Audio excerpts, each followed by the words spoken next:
Hello guys and welcome to How to Socials.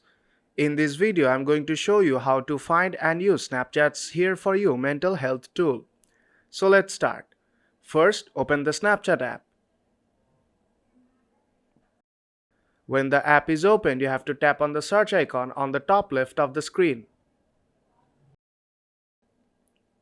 Now on the search bar type in Here For You. And here you will see the feature Here For You. Now tap on that.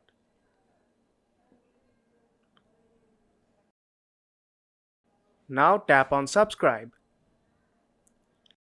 Now if you scroll down, you will see a lot of mental health related stories. You can see those if you want. Since you are subscribed, you will see a lot of them. Now to enable notification for this feature, tap on the bell icon on the top right hand of the screen. And that is how you can find and use the Snapchat's Here For You mental health tool. So if this video helped you out, then don't forget to leave a like. And I'll see you in the next tutorial.